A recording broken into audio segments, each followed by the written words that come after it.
오늘 이제 느헤미야 강해를 13장 마지막 끝을 내려고 합니다. 하는데 이 정말 설교하고 싶지 않을 정도로 너무 가슴 아픈 내용입니다. 이 해피엔딩으로 끝나면 참 좋은데 느헤미야가 온 힘을 다해서 그렇게 그 공동체를 바르게 세우려고 했는데 너무나 13장은 엉망이 돼버리고 마는 거예요. 너무 가슴 아픈 얘기. 이 사람의 히브리어 이름은 느헤무야, 여호와께 위로를 받는다는 뜻을 가지고 있는데, 같은 이름의 사람이 느헤미야 동시대에도 있었습니다만 유대 총독으로 부임했던 주전 444년경에 총독으로 왔던 사람입니다.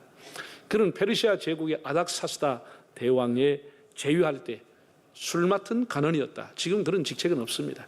그러니까 임금으로부터 굉장한 측근으로서, 왕의 측근으로 신임을 받고 있는 왕이 먹는 음식을 다 먼저 시식해 보는 사람이었습니다. 문고리 권력을 가지고 있는 사람이었습니다. 그럼에도 자기 동족 이스라엘 사람들이 고통 중에 있고 예루살렘 성이 회파되어 있다고 하는 소식을 듣고 너무 가슴이 아파가 눈물 흘리고 하나님 앞에 금식하고 기도했습니다. 모두가 선망하는 그 자리를 떠나서라도 자기 조국을 위해 기도할 수 있다고 하면 그 길로 가야 되겠다, 이런 마음의 준비를 가지고 기도했는데, 어느 날 아드닥사스다 왕이 그 마음을 알고 그의 소원을 묻고 어떻게 해줄까를 물으면서 유대 총독이라고 하는 직분을 줘서 임명해서 보냅니다. 그래서 그는 그 모든 좋은 자리, 탐하는 선망의 자리를 그만두고 자기 민족과 고난받는 자리로 가게 됩니다. 예루살렘에 와서 그가 한 일은 사람을 불러 모아서 명령을 하고 무슨 추궁하게 한 것이 아니고 조용히 민정시찰을 다녔습니다. 어느 정도의 문제가 있는지 백지 상태에서 문제를, 현장을 다 민정시찰 밤에 다 다녀본 거예요. 그 일장이 다 나오죠.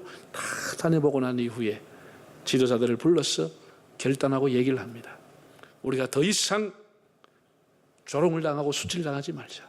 우리가 예루살렘 성을 다시 수축해서 조롱을 당하지 말자. 이렇게 대동단결해서 그렇게 산발락과 도비아가 공격을 했지만 단 52일 만에 주야로 일을 하면서 낮에는 일하고 밤에는 군인으로 하여금 그 성을 지키게 하면서 52일 만에 140년 동안 버려져 있던 예루살렘 성을 완비를 했습니다. 그래서 이제 거기서 끝난 게 아니고 또 에스라와 함께 말씀 부흥회를 열어서 막 온 사람들이 모여와서 몇 시간 동안 하나님 말씀을 들으면서 일주일 내내도록 은혜를 받고 그야말로 하나님 말씀으로 돌아온 놀라운 일이 일어났습니다. 다윗 시대 이후에 이렇게 큰 역사가 일어났냐 물어볼 만큼 온 백성이 하나님 앞에 돌아오는 영적인 부흥이 일어났습니다. 자, 이 사람이 제위하는 기간 12년 동안 이런 일이 일어났습니다. 5장 14절을 한번 읽어보겠습니다. 읽어볼까요? 또한 유대 땅 총독으로 세움을 받을 때 곧 아닥사스다 왕 제20년부터 제32년까지 12년 동안은 나와 내 형제들이 총독의 녹을 먹지 아니하였다. 유대 총독으로 12년 동안 있으면서 이 사람이 국가로 주는 녹을 먹지도 아니하면서 이스라엘 민족 예루살렘 성의 중흥을 위해서 충성을 했습니다. 정말 너무나 대단한 사람입니다. 대다수 그 당시의 사람들은 어떤 국가로부터 직을 받으면 탐관오리 짓을 했는데 이 사람은 국가의 녹도 받지 않고 정말 청결한 사람의 본이 되는 청렴한 공직자의 본을 보여줬습니다. 그런 자기 어떤 희생과 헌신을 통해서 무너져간 예루살렘 성을 다시 이렇게 부흥의 불길을 일으켰습니다. 말씀의 신앙이 꺼져갈 때 다시 일으켰습니다. 그러나 기가 막힌 상황이 일어나게 되는 겁니다.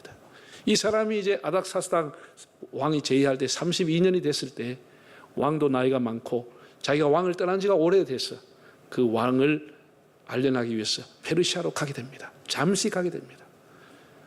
그 당시에 교통으로 볼 때 1년에서 길면 2년 정도가 걸렸다고 봅니다.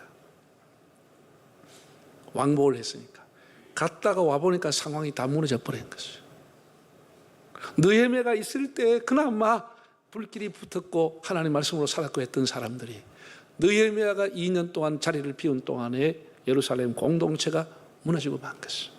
자, 4절과 5절을 한번 읽어보겠습니다. 이전에 우리 하나님의 전의 방을 맡은 제사장 엘리야십이 도비아와 연락이 있었다.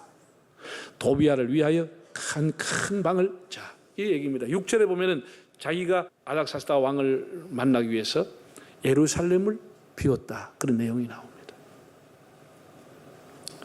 그 비우는 동안 어떤 일이 일어나느냐, 도비아라고 하는 사람이 예루살렘 성전의 큰 방을 차지하고 있었다는 것. 이 도비아가 누굽니까? 가장 예루살렘의 영적인 개혁을 반대했던 사람, 느헤미야의 목을 째고 조롱하고 이스라엘의 공공의 적이었던 산발락과 도비아, 모압과 암몬 사람 중에 한 사람이었던 산발락의 친구인 도비아가 세상의 성전 안방의 꽈리를 틀고 앉아 있었다는 거예요. 그 방은 어떤 방이었나? 그 쭉 읽어보면 이스라엘 사람들이 1년에 한 번씩 내는 성전세, 사람들이 농사 수출할 때마다 내는 11조, 제사장들과 레위인들이 먹을 수 있는 모든 온갖 음식들을 가둬놓는 그 창고, 재무 창고를 13키를 맡겨놓고 이 사람이 꽈리 트고 앉아있게 된 것이죠. 그러니까 우리말로 쉽게 하면 그 우리말에는 속담이라는 이런 게 의표를 찌르는 짧은 말인데, 이 말 한마디로 하면 뭐냐, 말짱 도루묵이 됐다, 그 얘기입니다. 느헤미야가 그렇게 애썼던 것이 말짱 도루묵이 되고 모든 것이 수포로 돌아가는 거예요. 그렇게 힘써서 세워놨던 그것이 다 무너지고, 세상에 그 거룩한 성전 한가운데 이방인이었고 그렇게 공공의 적 노릇을 했던 도비아가 자리를 잡고 있습니다. 회사를 크게 키웠던 사람, 그 창업자의 정신, 창업자의 개척 정신, 창업자의 헝그리 정신, 고구마 살로 먹고 라면 살로 먹고 밤을 새워가며 열정으로 일으켰던 회사, 아들한테 물러가면 얼마 못 가 무너져 버린 것이. 다 그런 건 아니지만, 왜? 아들은 열정이 없어, 헝그리 정신이 없어. 다 무너져. 아들 물려주는데 다 흔들려 버린 거예요. 20년 못 가 다 바닥나버린, 부도나버린 거지. 교회 대단하게 키웠던 우리 이름만 되면 알만한 교회들 후임자도 와서 다 말아먹고, 교회 분정이 휩싸여가 교회가 공중물이 돼가 수천 명 모인 교회에 몇십 명 모이고 있어요. 한순간에 무너지는 거예요. 한순간에 도루묵이 되는 거예요. 한순간에. 나라도 한순간에 무너질 수 있다는 걸 여러분 알아야 됩니다. 회사도 교회도 한순간에 무너져, 가정도 한순간에 무너질 수 있는 것이죠. 이게 오늘 성경이 느헤미야가 우리에게 보내주는 거예요.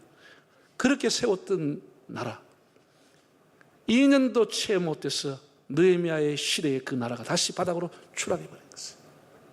추락했어요. 물망초심, 우리가 초심을 잊어서는 안 되는데, 사람들이 다 혼합주의에, 세속주의에 빠져버리고 쾌락주의에 빠져버린 것이에요. 느헤미야가 기가 막혀가지고, 이 악한 일을 그냥 둘 수는 없지요. 느헤미야가 돌아와서 보니까 기가 막히는 거예요. 자, 8절과 9절 한번 읽어보겠습니다. 어떻게 했죠? 내가 심히 근심하여 도비아의 세간을 그 방에서 밖으로 다 내던지고 명령하여 그 방을 정결하게 하고 하나님의 전에 그릇과 소저물과 유황을 다시 그리로 들여놓았느니라. 조선어 성경에 보면 이렇게 나와 있어요. 나는 이런 당치도 않는 일에 치미는 분노를 참을 길이 없어 도비아의 집 세간을 모두 방 밖으로 던지고 그 방을 정하게 한 다음 하나님의 성전 그릇과 곡식 예물과 향을 도로 가져다 두게 하니라. 이게 도비아라고 하는 이 사람이, 하나님을 대적한 사람이, 그것도 성전의 큰 방을 차지하고 재물을 보는 방을 차지하고 있으니 얼마나 느헤미야가 화가 나는지 가서 그 방을 다 뒤집어 버렸다, 다 쫓아내 버렸다. 그 이하에 보면은 레위 사람들도 다 도망갔어요. 왜? 도비아가 그 사람들 월급을 하나도 안 주니까 누가 하나님 일을 하겠어? 목구멍에 포도처인데 다 흩어져버리고 성전에 봉사하는 사람이 없어져 버린 거예요. 다 흩어져 버린 것이죠. 성전의 기능이 마비가 돼버린 것이죠. 그럼 왜 이런 일이 일어나느냐? 28절에 보면 이런 단서가 나옵니다. 28절, 대제사장 엘리야십의 손자 요야다의 아들 하나가 호론 사람 산발랏의 사이가 되었으므로 내가 쫓아내어 나를 떠나게 하였느니라. 이 대제사장이었던 당시에 영적인 최고 지휘자에 있었던 대제사장 엘리야십이라고 하는 사람의 손자가 산발랏의 사이가 되어버린 것이에요. 산발랏은 아까 얘기했죠. 산발랏과 도비아가 하나님을 대적한 사람, 두 사람 친구야. 산발랏의 사이가 되고 나니까 이 장인이 자꾸 와서 부탁하니까 엘리야 집에게 부탁하니까 엘리야가 이 산발랏은 차마 못 데려고 도비아를 데려다 준 거야. 방을 준 거야. 이렇게 세상 정치와 결탁을 해가 이단의 우두머리, 이방인의 개수인 도비아의 안방을 좋다라는 거예요. 참 기가 막힌 일이죠. 한 사람의 강력한 리더십이 없었을 때 어떻게 무너지는지를 우리가 보게 됩니다. 그 공백이 정말 우리는 괜찮다 그러지만 그렇지 않습니다. 하나님의 말씀에 그렇게 사인했던 사람들, 하나님 앞에 서약하고 맹세하고 하나님 앞에 책임감 있게 책임적인 존재로 살아가려고 했던 그 사람들 다 어디로 갔는지 다 숨어버린 것이죠. 산발락과 도비아가 어떤 사람이었죠? 느헤미야가 성을 세울 때마다 와서 조롱했습니다.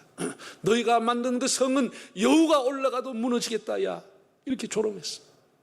오늘 평지에서 만나자고 평화회담을 제의하면서 6번이나 느헤미야를 암살하는 계획을 가지고 6번이나 유혹했던 사람입니다. 이런 사람들이 안방을 차지하고 있었다는 거예요. 그것도 성전에.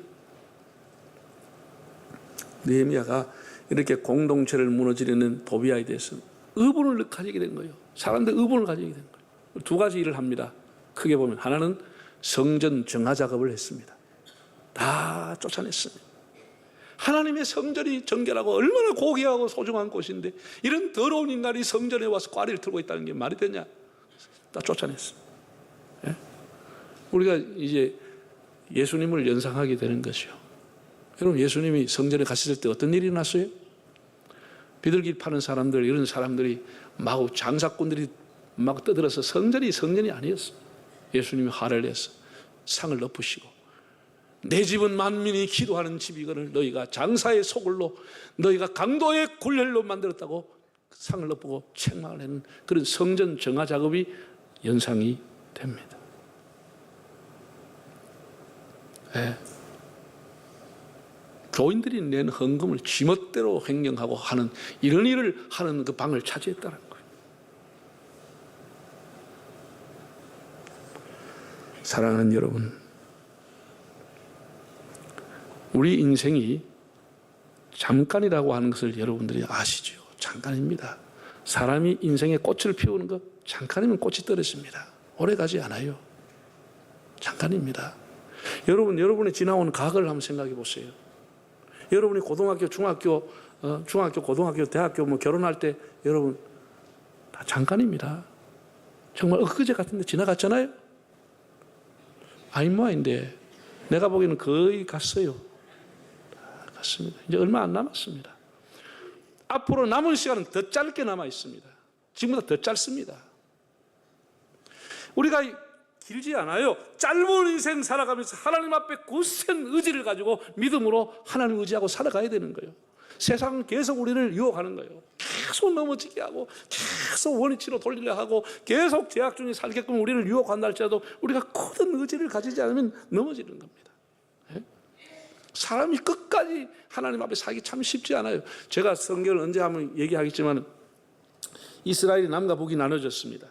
남쪽의 왕이 21명, 북쪽의 왕이 19명이었습니다. 40명의 열왕들이 하나님이 통치하는 기간에 왕으로 있었지만 그 왕들 중에 끝까지 믿음을 지키고 기도하고 살았던 사람은 다윗과 히스기야 그 정도밖에 없습니다.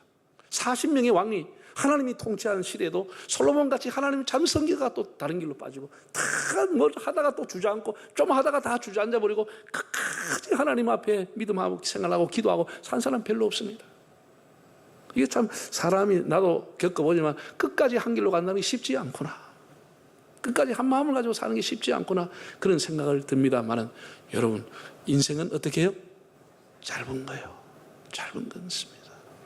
하나님 앞에 여러분 끝까지 믿음을 지켜 살기를 바랍니다. 제가요 이런 글을 읽어봤거든요. 여성분입니다. 한 50 중반에 되는 여성분이 주부가 자기 젊었을 때에 남편이 큰 대기업의 40대 중반의 해외 법인장이 됐다는 겁니다. 이 법인장이면 임원입니다. 네덜란드와 스페인 이런 곳에 가서 큰 회사의 책임자로 있었는데 자기도 40대 중반부터 사모님이라는 소리를 듣고 살아왔다는 거예요. 일찍 승진했죠, 남편이. 그리고 주변에서 막 임 얻는 거 축하한다, 뭐 별 4개를 달았다, 별 5개를 달았다, 이런 축하 인사를 받았고, 참 그 당시엔 행복했는데, 이 사람 한 얘기입니다. 확실한 것은 일찍 핀 꽃 일찍 지더라. 아니, 금방 지더라고 했습니다. 임은 그때는 대단해 보였지만 지금 생각해 보니까 임시 직원에 불과했다. 임시 직원에 불과했다. 다른 회사 직원들은 해가 바뀌어도 계속 근무하는데 이 임원이 되고 나면 별정직이 돼가지고 회사가 연말에 계약을 안 해주면 끝나버린다는 거죠. 끝나버린다. 그런데 서로가 임원 되려고 하지만 임원 되고 그렇게 좋았는데 어느 날 50대 초반에 남편이 회사하고 계약을 못 했어요. 계약을 못 했다는 건 뭐라고요? 집에 아 보러 가라 그거예요. 집에 아 보러 가라. 52살에 그렇게 돼버린 거예요. 52살에. 그렇게 잘 나가다가. 그래도 남편이나 자기는 자신감이 있었다는 거예요. 왜 나이도 많지 않고 우리가 한국에 돌아가면 얼마든지 우리와 거래했던 곳에서 나를 오라고 나를 필요로 할 것이라 생각하고 왔다는 희망을 가지고. 그러니까 자기가 살 집이 37평짜리 아파트를 사가지고 평생 살 집으로 인테리어를 쫙 자기 기호에 맞게 잘하고 거기서 살면서 곳곳에 사람들 만나서 내가 이제 회사를 그만두게 되는데 나를 좀 활용해보면 어떻겠느냐. 몇 군데 원서했고 몇 군데 했지만 다 노하는 거예요. 다 웃으면서 만나주지만 결론에 답이 없더라는 거예요.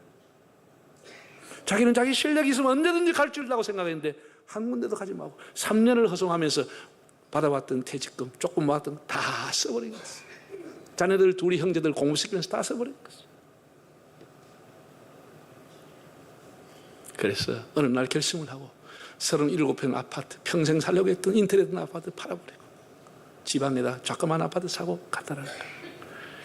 그러면서 마침 자기 남편을 잘 아는 분이 자기한테 얘기하기를 그 누구누구 남편 우리 참 내가 말하기는 곤란하는데 택배 회사에 좀 같이 내하고 일하면 뭐 많은 보수는 아니지만 집에 있는 것보다 낫지 않겠느냐. 그래서 자기가 나는 그런 얘기 할 수가 없습니다. 직접 남편한테 얘기해 주세요. 그래서 이분이 직접 얘기를 했더니 그 남편이 그 다음 날부터 두말하지 않고 잠바 입고 나가서 일하고 있는데 너무 가슴이 아프다는 거예요. 오후 3시만 되면 출근해서 밤 11시까지 택배 분류 작업을 한다는 거예요. 여러분 택배가 책상에 사닙니까? 무거운 거 들고 서울 갈 거, 경기도 갈 거, 경상도 갈 거 다 이 무거운 걸 들고 종일 일하고 오는데 자기가 안타깝다는 거예요. 친구가 있나? 아침엔 자야 되지. 밤늦게 오니까. 친구 가까이 술 한잔 먹을 사람도 없고 아침 3시에 나가 밤 11시까지만 일만 하고 오는데 한 달에 100만 원 받는다는 거예요. 그 일도 감사해서 하고 있다는 거예요. 그 사람이 하는 얘기 2가지예요. 하나는 뭐냐? 인생은 짧고 금방 가더라. 꽃이 금방 지더라. 2번째, 힘 있을 때 노후를 준비해라. 노후를 준비해라. 자기는 막연히 될 줄 알았대. 막연히 잘 나가니까 실력이 있으니까. 여러분 내가 얘기합니다. 여러분이 가지고 있는 직장을 소중히 여기기를 바랍니다. 그 직장 불만이 많죠. 자기 직장에. 그러나 그 직장 소중히 내세요. 나가면 오락은 데가 없어. 오락은 데 없어. 까막지 오락은 데 없어. 소중하게 여기세요. 여러분이 나오고 있는 교회를 소중히 여기시기를 바랍니다. 교회가 소중한 거예요. 우리가 평생 하나님 가까이 하고 살아야 되는 거 아니에요? 성전을 정하였어요. 2번째, 느헤미야 한 것은 하나님의 말씀으로 다시 돌아가는 운동을 시작한 거예요. 다시 말씀으로 돌아가야 된다. 사는 길은 다시 말씀으로 이렇게 했다는 거예요. 네. 한번 읽어보겠습니다. 11절. 내가 모든 민장들을 꾸짖어 이르기를 하나님의 전이 어찌하여 버림바 되었냐 하고 곧 레위 사람들을 불러 모아 다시 다 흩어지고 도망가던 레위 사람들 다시 불러 모아가지고 다시 이 사람들이 11조를 걷어가지고 이분들 월급을 줘서 다시 다 성전을 기능을 회복했다는 거예요. 성전에 봉사하겠다는 거예요. 다시 지자리에 세워줬다는 거예요. 17절. 내가 유다의 모든 귀인들을 꾸짖어 그들에게 이르기를 너희가 어찌하여 이 악을 행하여 뭐를 범하느냐? 이제 안식일날 더 이상 장사하지 못하게 다시 시작한 거예요. 안식일 하나님 앞에 지키자. 하나님을 예배한 날로 지키자. 그래서 다시 이제 하나님 말씀으로 돌아와서 안식일을 지키게 됐다는 거예요. 3번째 26절에 나오는 내용입니다. 옛날에 솔로몬 왕이 대단했지만 그 솔로몬 왕이 이방 여인들을 맞이했다가 우상 섬기고 그냥 잘못된 길로 가지 않았냐? 우리가 이제 우리의 자녀들에게 신앙 교육을 바라하고 하나님 바로 섬기자. 이 세 가지 말씀으로 돌아가는 길을 제시하고 다시 이제 불길을 불러, 여러분 다시 불을 일으키는 거 더 어려운 거예요. 전에보다 더 어려운 거예요. 가라앉는 것은 이 일을 했다는 거예요. 제가 이걸 제로 14장을 보면서 제목을 붙이기를 다시 선한 싸움을, good fight, 다시 선한 싸움을 시작하게 됩니다. 사도 바울은 우리의 인생은 선한 싸움이라고 얘기했습니다. 사랑하는 성도 여러분, 지금 우리가 하나님 앞에 말씀으로 돌아와서 하나님 앞에 울면서 기도할 때입니다. 예수님께서는 예루살렘아 예루살렘아 울면서 이스라엘 보고 미래를 보고 눈물로 기도했습니다. 모세도 자기 조국을 위해서 기도했습니다. 에스더도 눈물로 금식하며 자기 민족을 살려달라고 기도했습니다. 오늘 성경에 나온 느헤미야도 눈물로 이 민족을 살려달라고 기도했습니다. 사도 바울도 우리 동족이 하나님 앞에 복을 받을 수 있고 예수 앞에 돌아올 수 있다고 하면 나는 하나님 앞에 저주를 받아도 좋다는 심정으로 기도했습니다. 스코틀랜드의 존 낙스라고 하는 사람은 스코틀랜드 해변가에 머리를 쳐박고 하나님 나에게 스코틀랜드를 주시고 이 민족이 하나님 앞에 돌아오게 달라고 눈물로 기도했습니다. 우리는 지난날 많은 조롱과 수치를 당한 역사를 갖고 있습니다만 우리가 근래에 와서 수출도 많이 하고 경제도 크게 부흥한 나라가 됐습니다. 이제 우리가 더 이상 우리의 선조들이 흘린 피땀이 도른목이 되지 않도록 이 나라를 지켜야 됩니다. 우리 한국교회 수많은 선교사와 수많은 성도들이 눈물과 물질을 빠져 지켜왔던 한국교회 이제 우리가 지켜야 합니다. 그것은 우리에게 눈물의 기도가 필요하다 그런 이야기입니다. 그 무엇보다도 똑똑한 사람들 필요하지 않아요. 하나님 앞에 뜨거운 가슴을 가지고 눈물 흘릴 사람이 필요할 때입니다. 지금 여러분 우리 시국이 정상이 아닙니다. 누가 지금 이 시국을 정상이라고 하겠습니까? 날마다 일어나면 내재를 방북케 할 정도로 초갈등 사회를 가고 있습니다. 갈등도 초갈등으로 가고 있습니다. 우리 성도들이 하나님 앞에 깨어서 이 나라와 민족을 구원해달라고 기도해야 됩니다. 여러분 미국을 우리가 믿어서는 안 되는 겁니다. 미국하고 좋은 관계는 갖고 있지만은 미국인들 자기 나라에 자국에 이익이 없는데 우리나라에 뭐 하려고 군대를 보내고 뭐 하려고 돈 써가면서 지켜요? 과거에 우리나라 올 때는 러시아, 소련이라고 하는 나라가 남하하지 못하고 소련의 공산주의가 될까 봐 우리나라를 지켜줬습니다. 지금은 중국이라는 나라가 동아시아의 패권을 잡고 계속해서 확장해 가고 있기 때문에 그 중국을 막을 수 있기 때문에 막을 수 있는 나라는 아시아에서 우리나라밖에 없는 거예요. 우리나라밖에 없어. 그 자국의 이익이 없다. 그럼 미군이 여기 있어야 할 필요가 없죠. 하루아침에 가버립니다. 우리가 우리나라를 지키지 않으면 지켜줄 사람이 없는 거예요. 일본이 지켜줘요? 중국이 우리나라를 지켜요? 그 사람하고 우리는 설린 관계, 우호 관계를 갖고 있지만 그 사람들이 우리나라를 지켜주는 거 아닙니다. 하나님 앞에 나라를 위해 더 기도할 수 있기를 바랍니다. 하나님이 이 나라를 살려주실 것을 간구하고 눈물을 흘려야 합니다. 다시 무너지지 않도록 다시 우리 교회가 앞장서서 선한 싸움을 하는 겁니다. 사람들이 반려동물한테도 말을 털어놓고 위로를 받는다고 한대. 우리 하나님 앞에 우리의 아픔과 고민을 털어놓고 하나님의 위로를 받고 하나님의 인도를 받고 모든 것이 가정이든 회사든 교회든 우리 신앙이든 말짱 도록물이 되지 않도록 우리 자녀들에게 신앙을 개선하고 하나님 앞에 바르게 살기로 결심하고 굳은 의지로 살아가는 여러분의 삶이 되시기를 바랍니다.